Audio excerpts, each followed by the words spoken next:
Hello everyone, welcome to success with Rai academy. 28 जनवरी 2021 के दैनिक जागरण के राष्ट्रीय संस्करण को आज की इस वीडियो में हम डिस्कस करेंगे। तो चलिए वीडियो को शुरू करते हैं। सबसे पहले अपनी मोटिवेशनल लाइन को देख लेते हैं। जिससे कोई उम्मीद नहीं होती, अक्सर वही लोग कमाल किया करते हैं। आपने कई इंटरव्यू पढ़े होंगे कि जो एवरेज स्टूडेंट होते हैं वो ज़रूर अपनी मेहनत से एक मुकाम हासिल करते हैं और कई ऐसे पदों पर पहुंचते हैं जिसकी कल्पना वो खुद नहीं कर पाते हैं, लेकिन वो निरंतर मेहनत करते रहते हैं। बहुत से लोगों ने ये भी सुना होगा कि तुमसे ना हो, ये टैग लाइन बन गई है कि तुमसे ना हो पाएगा। तो जो एवरेज स्टूडेंट हैं उन्हें इसे अपने दिल पर लेना चाहिए कि तुमसे ना हो पाएगा तो क्यों नहीं हो पाएगा, और ये होगा। ये ज़रूर करिए आप। तो होता क्या है कि जिनसे कोई उम्मीद नहीं की जाती, जिनके माँ बाप कोई उम्मीद नहीं करते, उनके घर वाले, उनके रिश्तेदार, तो वो स्टूडेंट थोड़ी सी मेहनत करके सफलता ज़रूर पा लेते हैं। चलिए अब आज के न्यूज़पेपर को शुरू करते हैं। नेशनल न्यूज़, दो नेशनल न्यूज़ हैं। पहली न्यूज़ है कि 50 से अधिक किसान नेताओं पर केस, और इसमें 19 लोग गिरफ्तार भी किए गए हैं। गणतंत्र दिवस पर उपद्रव करने वालों पर शिकंजा कसा जा रहा है। टिकैत और योगेंद्र यादव भी नामजद किए गए हैं। दूसरी न्यूज़ है कि 3 और राफेल की खेप भारत पहुंच गई है फ्रांस से। तो पहली न्यूज़ से शुरू करते हैं कि गणतंत्र दिवस था हमारा, और उसमें जैसा कि किसान नेताओं ने बोला था, पुलिस को आश्वासन दिया था कि हम परेड संपन्न होने के बाद ट्रैक्टर की परेड निकालेंगे, वो भी शांतिपूर्वक ढंग से। इसी पर सहमति बनी थी किसान संगठनों की और दिल्ली पुलिस की। लेकिन उसमें किसान संगठनों ने दिल्ली पुलिस को एक तरीके से धोखा दिया और उन्होंने परेड समाप्त होने से पहले ही पूरी तरीके से उत्पाद मचाया, बवाल काटा। आईटीओ के पास भीड़ उपद्रव करने लगी, उसमें पुलिस को लाठीचार्ज, आंसू गोले छोड़ने पड़े। 300 से अधिक पुलिस वाले इसमें घायल हुए। तो ऐसे कई केसेस हुए उस दिन। गणतंत्र दिवस पर राष्ट्रीय राजधानी में उपद्रव करने वाले, पूरे देश को शर्मसार करने वाले उपद्रवियों के खिलाफ शिकंजा कसना शुरू हो गया है। इस मामले में दिल्ली पुलिस ने अब तक 25 एफआईआर दर्ज की है, जिसमें 50 से अधिक किसान नेताओं को नामजद किया गया है। जांच में जैसे जैसे अन्य किसान नेताओं व उपद्रवियों की संलिप्तता पाई जाएगी, उनकी पहचान करने के बाद उन पर भी केस दर्ज किया जाएगा।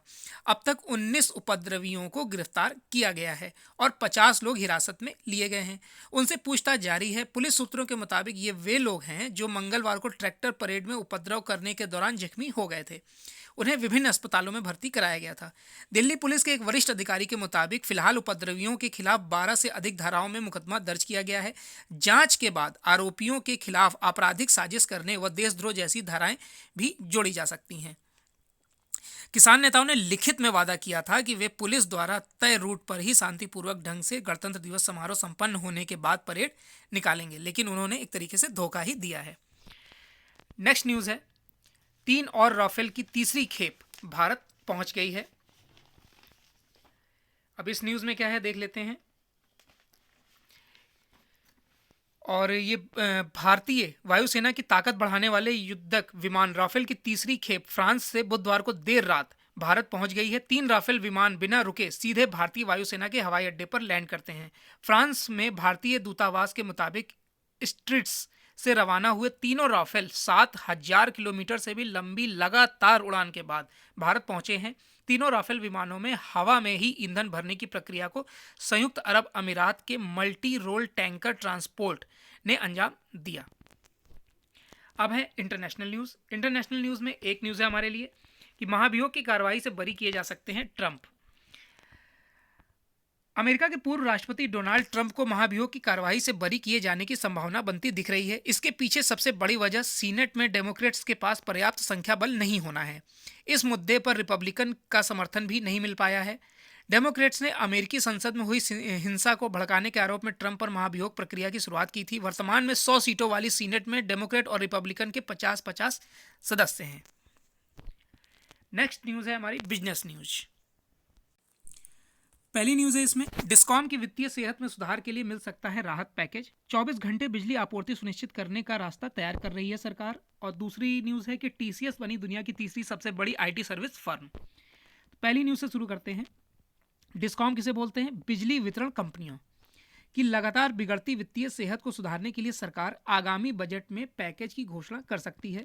सूत्रों के मुताबिक यह वित्तीय पैकेज 3 से 5 साल में दिया जाएगा, लेकिन शुरुआत आगामी वित्त वर्ष में हो जाएगी। यह पैकेज 1 लाख करोड़ रुपए से अधिक का हो सकता है। डिस्कॉम पर लगातार बढ़ते कर्ज के कारण कई राज्यों में उपभोक्ताओं को 24 घंटे बिजली नहीं मिल पा रही है, जबकि देश में बिजली की उत्पादन क्षमता 3.65 लाख मेगावाट से अधिक की हो गई है, जो देश भर की बिजली मांग को पूरा करने के लिए पर्याप्त है। खराब वित्तीय दशा के कारण वितरण कंपनियां बिजली उत्पादक कंपनियों से बिजली खरीदने की स्थिति में नहीं होती हैं, जिससे बिजली कटौती करनी पड़ती है। सरकारी आंकड़ों के मुताबिक वित्त वर्ष 2016-17 में देश भर की डिस्कॉम का घाटा 33,894 करोड़ रुपए था, जो वित्त वर्ष 2018-19 में बढ़कर 49,623 करोड़ रुपए हो गया है। नेक्स्ट है, टीसीएस बनी दुनिया की तीसरी सबसे बड़ी IT firm. Tata consultancy service वैश्विक स्तर पर तीसरी सबसे बड़ी इंफॉर्मेशन टेक्नोलॉजी सर्विस फर्म बन गई है। इस मामले में पहले 2 स्थानों पर एसेंचर और आईबीएम के नाम हैं। विदेशी कारोबार बढ़ाने में टीसीएस तेजी की रफ्तार पर है। यह साल कंपनी के लिए काफ़ी फायदेमंद रहा। 11% की जबरदस्त बढ़त के साथ टीसीएस की ब्रांड वैल्यू $15 अरब पर पहुंच गई है। $26 अरब की ब्रांड वैल्यू के साथ एसेंचर सबसे मूल्यवान कंपनी बनी हुई है। एसेंचर दूसरे स्थान पर कायम आईबीएम की ब्रांड वैल्यू $16.1 अरब है। टीसीएस ने आईबीएम से अपने अंतर को काफ़ी कम किया है। नेक्स्ट पेज है हमारा एडिटोरियल पेज। एडिटोरियल पेज में 3 आर्टिकल हैं। पहला आर्टिकल है लोकतंत्र को बंधक बनाने वाला आंदोलन। सामाजिक आंदोलनों का लोकतंत्र में सदैव स्वागत है, लेकिन उन्हें भारतीय लोकतंत्र को बंधक बनाने की इजाज़त नहीं दी जा सकती है। इसी पर लिखा गया आर्टिकल, और यह आर्टिकल लिखा है राजनीतिक विश्लेषक एवं centre for the studies of society and politics के निदेशक डॉक्टर ए.के. वर्मा द्वारा। दूसरा आर्टिकल है इतिहास में दफन अनुत्तरित प्रश्न। नेताजी सुभाष चंद्र बोस के जयंती वर्ष में उन प्रश्नों का उत्तर मिलना चाहिए जो अरसे से उपेक्षित हैं।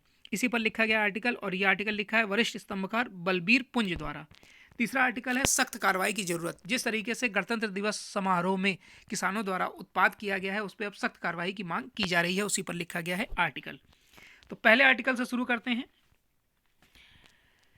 दिल्ली में गणतंत्र दिवस पर वही हुआ जिसकी आशंका थी। देखिए, पहले से ये अनुमान लगाया जा रहा था कि किसान किसी तरीके का उपद्रव कर सकते हैं। अब ये किसानों ने किया है, अराजक तत्वों ने किया है, या राजनीतिक पार्टियों ने करवाया है, ये अभी जांच का विषय है। लेकिन जो भी हुआ उससे देश शर्मसार हुआ, क्योंकि किसी भी देश में जो उनका गणतंत्र दिवस समारोह होता है या स्वतंत्रता दिवस समारोह होता है, उसमें उत्पाद नहीं होता है, और वो भी इसलिए जिसमें सरकार उनकी कुछ मांगे 3 मांगे नहीं मान रही है। आपको पता होगा कि ये सारा बवाल जो है वो कृषि आंदोलन से रिलेटेड है। 3 कृषि बिल लाए गए हैं जिस पर किसान सहमति नहीं जता पा रहे हैं, जबकि कई बार सरकार ने यह भी बोला कि अगर आपको किसी बिंदुओं पर असहमति है तो आप उसको बिंदुवार हमें समझाएं, उसमें संशोधन की गुंजाइश होगी, सरकार द्वारा संशोधन किया जाएगा। लेकिन उस पर किसान नेता किसी तरीके से भी मानने को हटने को तैयार नहीं है। उनकी सिर्फ और सिर्फ एक मांग है कि तीनों कानूनों को रद्द किया जाए। अब ये 3 कानून कौन से हैं, जिनको नहीं पता उन्हें पता होना चाहिए कि केंद्र सरकार ने, पहला जो कानून है कि केंद्र सरकार ने इस बिल में किसानों को अपनी फसल देश में कहीं भी बेचने के लिए आज़ाद किया है। साथ ही एक राज्य के दूसरे राज्य के बीच कारोबार बढ़ाने की बात की गई है। इसके अलावा मार्केटिंग और ट्रांसपोर्टेशन पर भी खर्च कम करने की बात कही गई है। दूसरे बिल में सरकार ने कृषि करारों पर राष्ट्रीय फ्रेमवर्क का प्रोविज़न किया गया है। यह बिल कृषि पैदावारों को बिक्री, फार्मो सर्विसेज, कृषि बिजनेस फार्मों, प्रोसेसर्स, थोक विक्रेताओं, बड़े खुदरा विक्रेताओं और एक्सपोर्टर्स के साथ किसानों को जुड़ने के लिए मजबूत करता है। कॉन्ट्रैक्ट किसानों को क्वालिटी वाले बीज की सप्लाई, तकनीकी मदद और फसल की निगरानी, कर्ज की सहूलियत और फसल बीमा की सहूलियत मुहैया कराई गई है। तीसरे बिल में जो कहा गया है कि अनाज, दाल, तिलहन, खाने वाला तेल, आलू, प्याज को ज़रूरत चीज़ों की फहरिस्त से हटाने का प्रावधान है। माना जा रहा है कि बिल के प्रोविज़न से किसानों को सही कीमत मिल सकेगी, क्योंकि बजट में इससे मुकाबला बढ़ेगा, बाजार में भी इससे मुकाबला बढ़ेगा। और पूरी लड़ाई जो है वो एमएसपी की है। एमएसपी का फुल फॉर्म आपको पता होना चाहिए। एमएसपी का फुल फॉर्म होता है मिनिमम सपोर्ट प्राइस, यानी कि उससे नीचे प्राइस नहीं बेचा जाएगा। अपने देश में सामाजिक आंदोलनों की गौरवशाली परंपरा रही है। हाल में अन्ना हजारे ने भ्रष्टाचार के विरुद्ध लोकपाल आंदोलन चलाया, जिसे आर पार के आंदोलन के रूप में देखा गया। अन्ना आंदोलन का स्वरूप सुधारात्मक था, वह भ्रष्टाचार के खिलाफ कानून बनवाना चाहते थे, जबकि किसान आंदोलन का स्वरूप प्रतिरोधात्मक है, यह कानून को समाप्त करना चाहते हैं। किसानों के लिए महाराष्ट्र के शेतकारी संगठन ने प्याज, गन्ना और कपास के दामों को लेकर अनेक आंदोलन किए हैं।